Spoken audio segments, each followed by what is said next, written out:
Thank you very much for joining us today at the Janus Oasis. I'm Nola Simon, and joining us today is Mary Williams. She's actually from Cambridge in the UK, and she runs a coach therapist business called The Mind Architect. She's written a book called It Begins With You, and she's the host of the Alternative Leader podcast. She offers a course called 10 Days to Boost Your Life and Leadership. And I've taken all of that. I watched her writing her book on loading because she very much believes in building in public.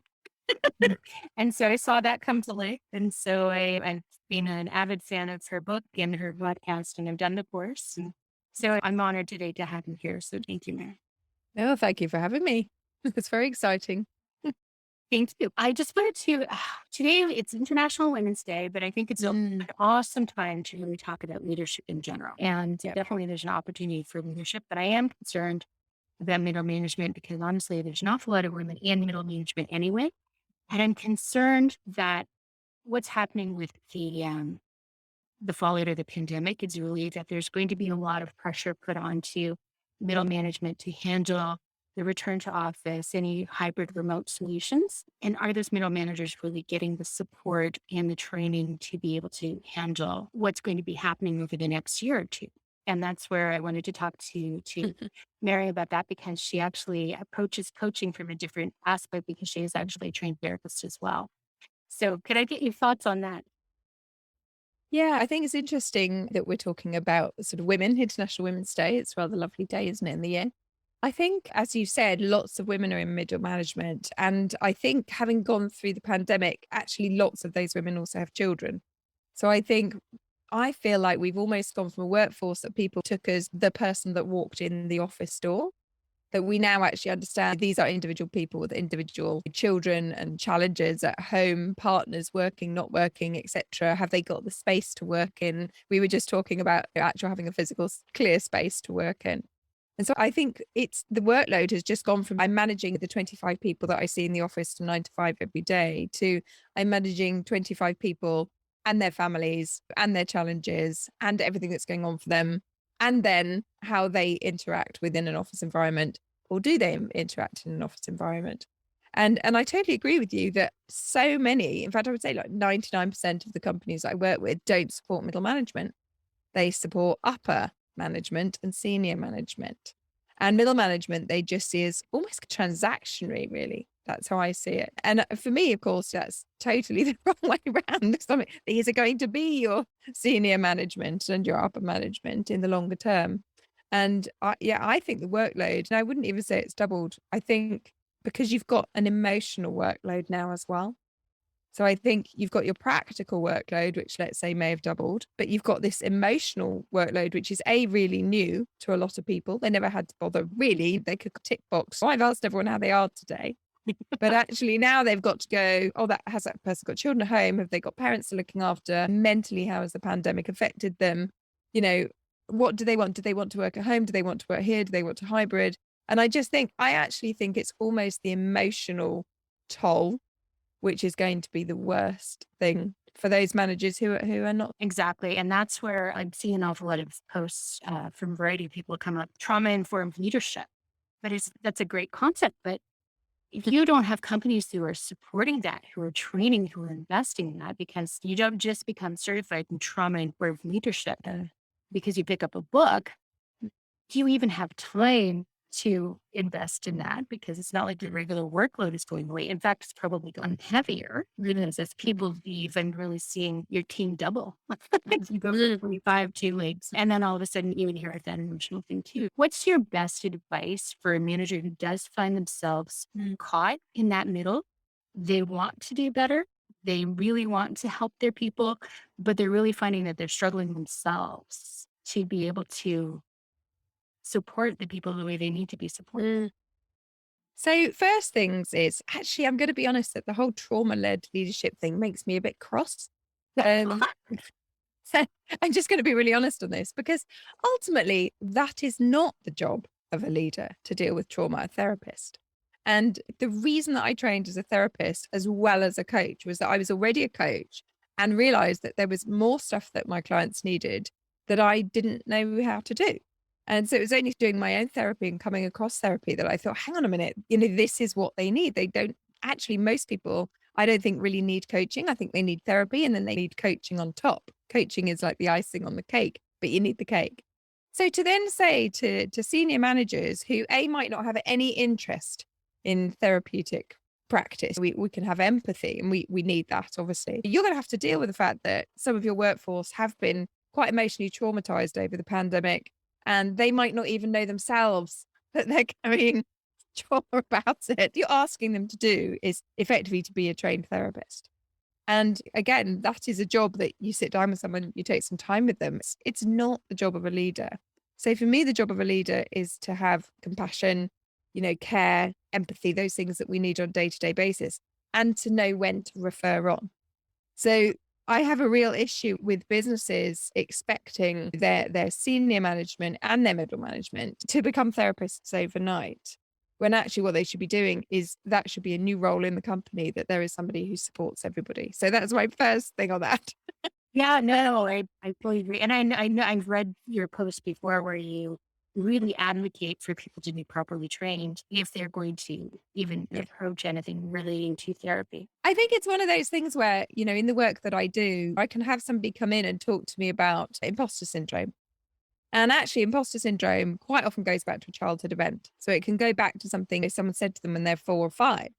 And what happens is, as I would have done before training, we go, imposter syndrome. And we try and tell people that they're as good as everyone else. They don't need to worry. And actually, this is something that's deeply embedded in childhood. So you're actually wasting time, but also possibly making that person feel worse because you're kind of telling them not to feel something that they automatically feel. From my point of view, we can't just go in, and even coaching can't always just go in and go, I'm going to come in and bring you this lovely coaching methodology, because for some people, you need to really dig down into the past. So I think coming on to your question, which was what can they do? The reason that I wrote the book, I am going to advocate my book here, but Yeah, absolutely. the reason I wrote the book was because I thought this is the 5 things that I explain to every single client and people I meet in shops and people I meet in networking events. And when they understand these 5 things, they get themselves more, but they also get other people more. And so I always say, I'd love it if every single manager in the world could just grab a copy of my book, because it just tells you, how we get stuck in our thoughts, our patterns and behaviors, which is, of course, exactly what we're seeing post-pandemic, is people's kind of emotional baggage is just coming right up to the surface because they've had to sit at home and face all their demons. But then it tells you why actually is past stuff important. So if you hear one of your team members say, I did such and such when I was a kid, you think, hang on a minute. Why is that being referenced in the workplace? Probably because it's triggering them. And we were looking at all of these kind of 5 principles that I wrote. I really wanted to write it for people who maybe weren't even ever going to have therapy, or it wasn't even relevant to them, but to also understand everyone else around them, family, friends, work colleagues. Actually, when that person seems to almost change personality and do this. So we see it a lot in presentations. We have really good, confident leader, just can't do presentations at all, goes into panic mode, often childhood related. So we see this like change of personality with our managers and our team. It's about being able to say, that's interesting. So what's going on for them that's causing that? So for me, I wrote the book almost to train people to be a low-level therapist so they could just get people and understand them more, but also so that they could actually reflect on themselves and stop blaming themselves for the way that they thought or the way that they reacted or felt triggered, because blame is huge. And so actually, instead of being able to say, I do this terrible thing wrong, or I'm not good enough, or I'm not managing my workload, or whatever it is, to be able to say, okay, hang on, that's because something in me is struggling here, and to help them break that down. So I would recommend my book, because I think that just the understanding of it literally just helps you manage yourself and others better. But I think it has to come back to staying calm in the moment, because as you and I were saying earlier, the workloads are phenomenal. And as I was just saying, I'm going to write a blog about stop giving your employees 3 people's jobs to do. Because what happens is people leave and then they say, could you just do that while we find someone else? And actually that in itself is not okay. So you have people doing 2 or 3 people's workloads, like you were saying, running into the evening thinking that's just normal. Running into working over their weekend, that's just normal, answering emails all over the place. And it's not normal. As far as I'm concerned, you're paid for your hours and you should be done. If your job can't be done in those hours, then your company needs more staff. Yeah. And I know that's a idealistic vision, but to me, that's how business should work. Can my employees log off at whatever time and feel that they've done a good job and they're okay, and they're not effectively going home just stressing that really they've got 24 hours worth of work they could do without having any other life at all. So I always say to people, it's about just being in the moment, just accepting you have a certain amount of time, learning to prioritize really well, and that is in itself a skill, and just saying to yourself at the end of the day, I've done my time.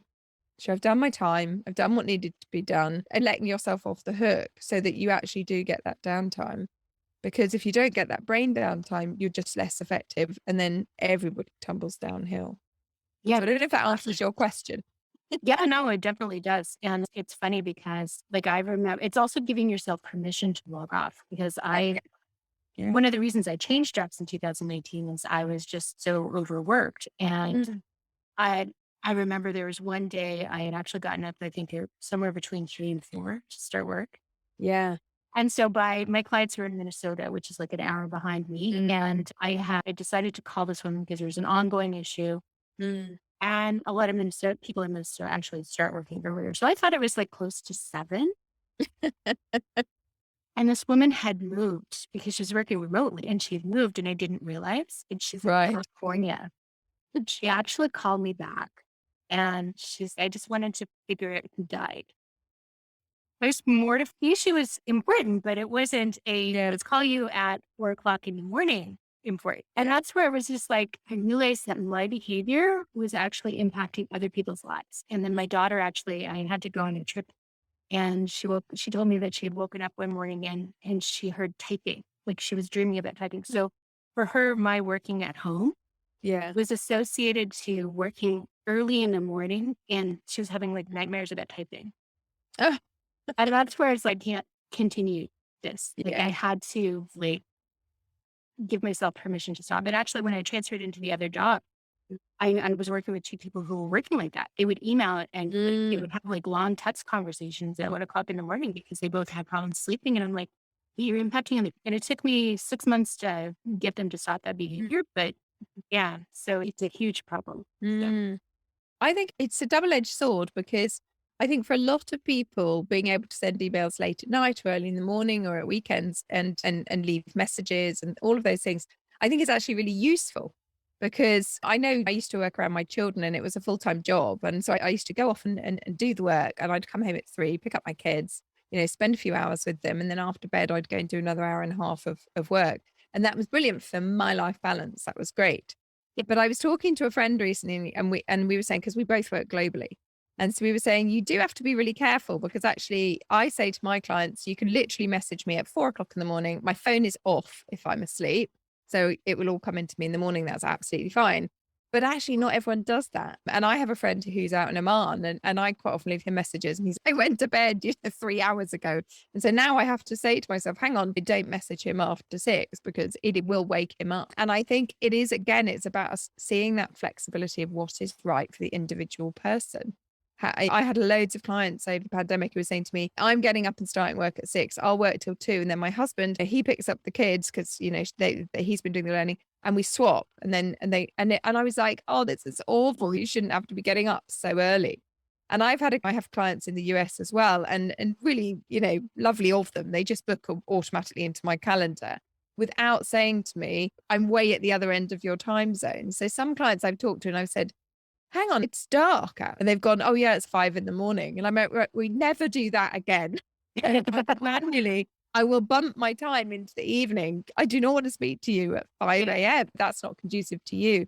So I think we just need a lot more communication about, is this okay with you? Is this okay with you? Does it work? That stuff. But I do just think the workloads have to be looked at. And I worked with a client recently here in the UK and it was about helping him manage his time better. And when we talked about it, he literally said, Mary, he said, my whole day could be replying to the emails that I get, my whole day. And I said to him, have you fed this up? And he said, I have. The company's growing and they know it's a problem and they're thinking about what to do. And I'm like, but every day they're thinking about what to do. You've got a day's worth of emails and all your days worth of work. And he would said to me one day, it's okay because I've got a holiday coming up. And I said, that's not the reason of a holiday is fun. It's family time. It's break. It's not, oh, then I'll be able to breathe for a week and then I'll come back into this chaos. And we all know stories of those clients that come back from holiday and there's just 2,000 emails over the last. And the best advice I heard, which I thought was absolutely fantastic, was that somebody I knew, she used to put at the bottom of her emails, it used to do a reply email when she was on holiday. And she said, when I come back from holiday, I regularly have 1,500 to 2,000 emails. I empty my inbox. If something is really important, please email me back after this date. And she said it just meant she didn't trawl through, nearly 2,000 emails that she'd got in her holiday. And actually by then lots had been sorted. All people just went, oh, it's not that important and didn't email her. And I think we do need to move to those sort of understandings or practices to just say, this is not okay. This is not okay. Yeah, exactly. But I will say that in the atmosphere, because I was working for financial services, we had shared inboxes. So people were technically checking our mail while we were gone. But then you came home and you had to figure out what had happened. Yes. And then it becomes this whole thing. It was like, did everything go the way I would have handled it? Is there something I need to do to finesse anything that happened? And then, of course, it's all very heavily like there's a lot of compliance in financial services, right? You can't necessarily delete those emails. I think it really is dependent on the industry to come up with a specific solution. It's been them too. So I can tell you, I wanted to delete all the emails. Yes, I want to do that. I mean, from my point of view, I just think, and obviously I'm totally biased, but I just think that we as human beings, we need to make sure that we have sorted our stuff out so that our heads are clear, that we actually value ourselves. To me, self-worth, as you know, is my key thing. Actually, if you have great self-worth, you just won't let yourself become too overloaded because you'll put in those stop points, you'll put in those gaps. And actually, if that, kind of as you did, if that position is not working for your mental health, for your work-life balance, you will leave. And I actually think what we're seeing and will see, this is my prediction, over the next 2 to 3 years, is everybody shifting jobs. It'll be the people that want to work at home and it works for them will shift into the jobs where it's completely home working. The more extroverted types who want to be back in the office, they'll shift into jobs where there's more office contact time. We'll see the hybrids. And I think we're literally seeing this shift. So I was talking to one employer and she said, we employed people that we really genuinely liked in interview. And she said, 3 of them have already moved on. And I said, that's because people are just testing the water. They're seeing where they fit. They're seeing what works for them. They're seeing what they want. Also, I said, you have to remember a lot of people have been furloughed and made redundant. So they're just grabbing any job that comes. And at that point, then saying, right, now I can breathe. What job do I really want? And I said, unfortunately, I think we're just going to see this for the next 2 or 3 years where people shift themselves around the puzzle board, really, and settle into the type of work they want. And so for me, ultimately, the book, It Begins With You, it begins with you clearing your mind and having clarity and being able to prioritize and being able to log off and say to people, I haven't got time to do any more, and to bring that learning about yourself. And that's why I love the book. It's not about you. It's then, how do I help everybody else see this too? How do I help them stay clear? How do I stay calm? Because ultimately, jobs are always going to be high pressure. We're very rarely going to hit that 9 to 5 job where we're like, oh, perfect. At 5 o'clock, my desk is clear. And that was one thing that took me years to learn. There was never clear. But I think we have to allow people to know and heal their own stuff, and then they'll help their team know and heal their stuff. And for me, that's the bit that's missing, is that we're just not investing. I could go in and do a talk for a company for an hour and people would walk out and immediately get on better with their teams because they would understand them more. And that's happened. I just think, come on, people, not even middle management. We should be investing from people from the lowest level of people coming into the company. It just shouldn't be a decision that's made. It should just happen. Yeah. Yeah, no, I fully agree too. So you talk about filters, triggers, perceptions, knowing your unique strengths and the fight or flight responses. And everybody has that. It's not just related to a specific job title that you have. And if you've got an awareness of all of those, and you can also think about how others have, you may not know the entire story, but you may be able to pick up on some of that, then you're closer to having like more productive conversations. Absolutely. Being able to personalize the experiences and help people be able to cope. And get further ahead. I think it's a really interesting that often when I'm speaking to clients and they're talking either about their bosses or the people they're managing, for me, they obviously in my role, there's stuff that they're saying is so obvious that there's a problem, which probably just takes a few sessions of therapy and to clear up, but it is a therapeutic problem. And like you say, actually, if you're looking at your team, so in fact, I'll give you an example. I had somebody and he said, "Oh, I have this guy on my team." He said, "I don't get on with him at all." So immediately, obviously, you've got your clash of personality. And he said, he'll do 2 or 3 hours in a meeting and then he'll just walk out. He won't make eye contact with anyone. He'll send me his notes for the meeting afterwards. It's his way or the highway. And I thought, hang on, do you know, this sounds quite like Asperger's. And I can't diagnose that, but I've worked a lot with it. And so I just said to him, can I ask, has that come up? And he said, oh, yeah, HR have mentioned it, but this team member hasn't taken that on board. And I said, okay, that's fine. I said, so let's do a little bit of work where you understand. Let's just say we're going to make an assumption that he might be. So let's do a little bit of learning. And I said to him, do you understand that 3 hours in a meeting for someone with, well, for all of us, but certainly for somebody with sensory modes, may be too much. And that might be why he's leaving. And actually, he needs that quiet space outside to compare his thoughts. And that's where you get the list afterwards. And you don't get eye contact because actually some people, eye contact means that they stop listening. So actually lots of people look away when they're listening. And we went through this and he came back to me 2 weeks later and he said, oh my gosh, he said, literally having that understanding means that I have backed down. I've understood him more. I've had better conversations. And he said, we're getting on so well now. And I just thought, and that was an hour's understanding. That's why I think we talk a lot about diversity, but it's diversity of mind as well as race and gender and all of these other things. It's actually look at, and also just normal people. Some people take a while to process, some people process quickly. So just by understanding someone, you don't even have to get on with them. You don't have to be their best friend, but you just understand them more and then Right. they'll get you more. And so for me, it's that having that space in your brain. I can show you now, but your listeners can't see, but I have this glitter ball and I shake it and the glitter fills it up. And I say to people, that's your brain. There is no room in this glitter ball for your thoughts. But actually, as we know, if you put a glitter ball down, the glitter settles at the bottom. So it's still the same brain, same space, but you've just got the space to actually notice people more, hear them more, see them more. So actually, instead of sitting there thinking, why is that person doing that? Think, oh, why is that person doing that?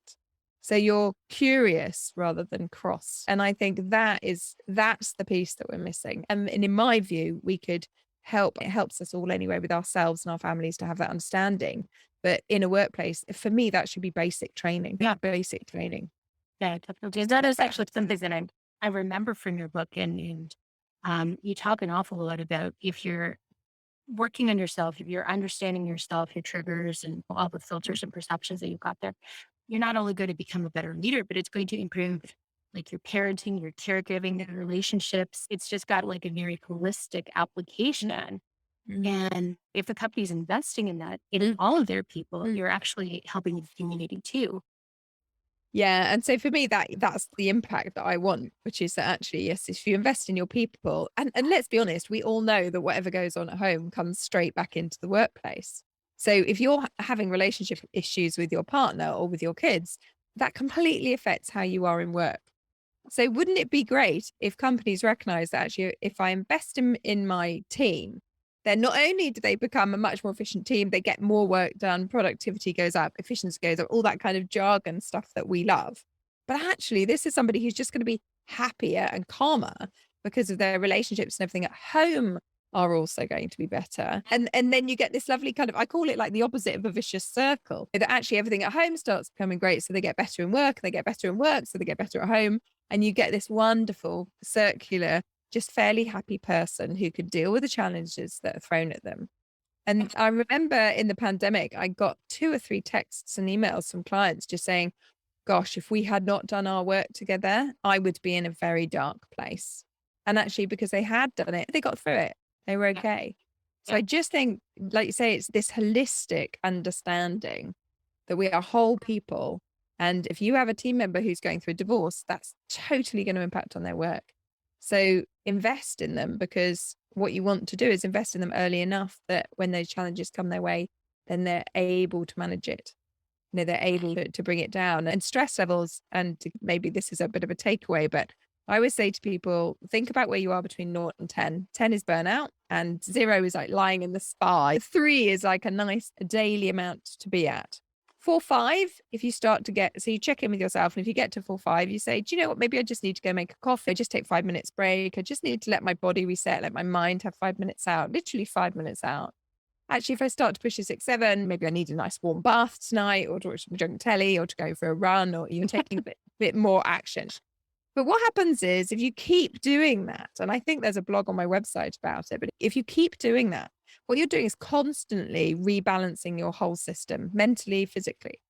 So when you get a challenge, your mind is clear. So when that challenge comes in, you have that space to think, okay, so what am I going to do? How am I going to challenge it? Is there a solution? Do I need to sit on it for a little bit? You have that space, which means that challenge, instead of whacking you up to a 9, takes you to maybe a 6. And so I train people to do that, just constantly check in. And some people literally alarm every hour, like, where am I? What am I doing? Take action immediately. And that, to me, you keep your mind clear. So you're more efficient, more productive. So you get more done. So there's less stress, less overwhelm.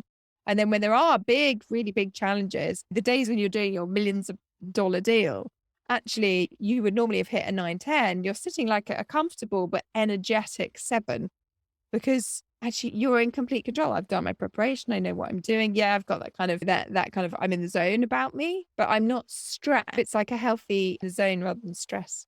And so that for me is something that people really need to do, is to be constantly rebalancing. No, I think that would help everybody. So, well, I think that is wonderful. I think that's good for today. I do try to keep these somewhere around 20 odd minutes or so. It's not that we can talk for hours. I highly recommend working with you. We did an exercise once where we identified a trigger that I had about turned down for the gifted class. And so I have a trigger that people who make me feel less than smart. Yep. That we worked through that, and it was incredible to actually do that exercise. And so I highly recommend reaching out to Mary. So I will make sure that all of the links for all of your resources are in the show notes. And she's a very approachable person on LinkedIn. She has wonderful content on her blog and everywhere. So definitely. All right. Thank you again. And she has a shed. She actually built a garden shed in her background. This is like my dream. I to have a physical place where I can leave my house and it's just in my backyard. Sandra out there, and she has made this a reality. So It's so needed. It's so needed. I do think I'm a bit like a small child. I'm so distractible. A bird flies past the window. So I had to have somewhere enclosed, calm space. So I definitely recommend, yeah, if you can get it, it's great. yeah, no, definitely. And I adore that story. Thank you again for joining us. And Thank you. Thank you for having me.